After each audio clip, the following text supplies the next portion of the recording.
हमारे साथ बने रहे। अब आप किनमैन जहां पर मौजूद हैं उसके बारे में भी आपसे इंफॉर्मेशन लेंगे और समझेंगे वो जगह जहां आप मौजूद हैं उसका महत्व क्या है और चाइना की ड्रैगन की कितनी खतरनाक दृष्टि इस आइलैंड पर पड़ रही है इस समय। लेकिन यह अहम खबर, ताइवान के किनमैन आइलैंड जहां मनीष झा मौजूद हैं, TV9 भारतवर्ष वहां जब पहुंचा तो उसने क्या देखा? किनमैन आइलैंड पर पहला हमला असल में मेनलैंड चाइना से करीब होने की वजह से यहां हमला बोल सकता है चीन।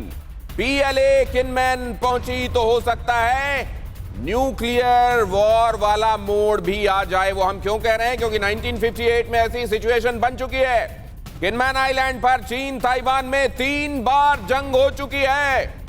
किनमैन आइलैंड पर ड्रोन भेजकर चीन कर रहा है फिलहाल जासूसी। ये देखिए, ये जो आप पुरानी तोप देख रहे हैं, दरअसल चीन और ताइवान के बीच जब दूसरी बार जंग हुई थी, जिसे सेकंड ताइवान स्टेट क्राइसिस कहा जाता है, उस समय के मौजूदा इस तोप को देखिए। इस तोप का मुंह भी चीन की तरफ है, यानी कि जिस समय अटैक हुआ था, जिस समय PLA के सैनिक यहां पर पहुंचे थे और तब ताइवान और अमेरिका के सैनिकों से उनकी यहां पर लड़ाई हुई थी और इसी लड़ाई में ताइवान और अमेरिका ने मिलकर चीन के 31 फाइटर जेट को गिरा दिया था। ये देखिए, हम आपको दिखाने जा रहे हैं अब वो जगह जिसे ताइवान ने अपनी रक्षा के लिए, अपनी डिफेंस के लिए बना रखा था और इसके ठीक उस पार ताइवान और अमेरिका के सैनिक मौजूद थे। वहीं दूसरी तरफ जब PLA के सैनिक आए तो उस समय लगातार गोलीबारी हुई थी और उस गोलीबारी का चरम यहां तक पहुंचा। ये देखिए, ये जो हिस्सा आप देख रहे हैं, ये किनमैन आइलैंड का एक प्रतीक बन गया है।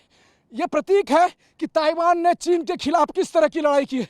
ये मोटे मोटे जो आप लोहे के खंभे देख रहे हैं, इसे कील कहना तो सही नहीं होगा, लेकिन कील की तरह कहीं बना हुआ।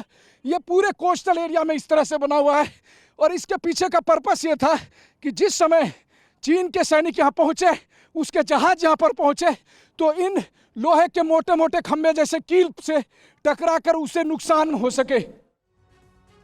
मनीष झा हमारे संवाददाता यहां पर मौजूद हैं। किनमैन आइलैंड क्या फिलहाल सीधे सीधे थ्रेट में दिखाई दे रहा है और क्या आपको ऐसी एक्टिविटीज वहां मनीष दिखाई दे रही हैं जिनसे लगे कि एकदम इंपेंडिंग थ्रेट है? देखिए दिनेश, मैं ये बात तो दावे से कह सकता हूं कि यहाँ पर जितना दबाव है या यहाँ पर जितना खतरा है, उतना तो शायद दुनिया के किसी हिस्से में नहीं होगा, क्योंकि चीन इस हिस्से को अपने कब्जे में लेना चाहता है। लेकिन 5 से 7 मिनट के इस फासले को पार करने का सपना चीन बीते 70 साल से देख रहा है। और देखिए, यहाँ के लोगों की जो क्षमता है, यहाँ के लोगों का जो डिफेंसिव एटीट्यूड है, आप मेरे पीछे देख पा रहे हैं। अभी जिस लोकेशन पर मैं हूँ, पीछे में आप बंदूकें भी देख रहे हैं, पीछे में आप टैंक में इस्तेमाल होने वाले वो कुछ इंपॉर्टेंट पार्ट के हिस्से को देख रहे हैं। यही किनमैन है।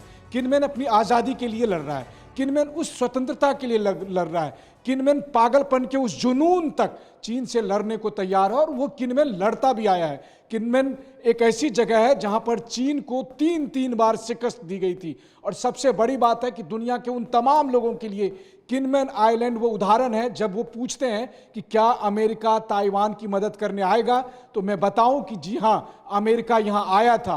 अमेरिका के सैनिक यहां पर शहीद हुए थे जब वो ताइवान के सैनिकों के साथ मिलकर चीन से लड़ाई कर रहे थे। और आज भी अगर आप लोगों से बात करेंगे तो उनका कहना यह है कि महज हम 5 से 7 मिनट के फासले पर चीन से हैं, लेकिन हमारे और चीन के बीच का जो फर्क है वो जमीन और आसमान का फर्क है। ये बहुत इंपॉर्टेंट बात आप कह रहे हैं। आजाद मुल्क है और आपने ये जो बात बताई है कि अगर चाइना के खिलाफ ताइवान की तरफ से अमेरिका ने तब लड़ाई लड़ी थी, तो उसके बाद चीजें ऐसी क्या बदल गई कि आज ये कहने के बाद कि हम मिलिटरीली सपोर्ट करेंगे, अमेरिका को यू टर्न लेना पड़ता है? OP Tiwari sir.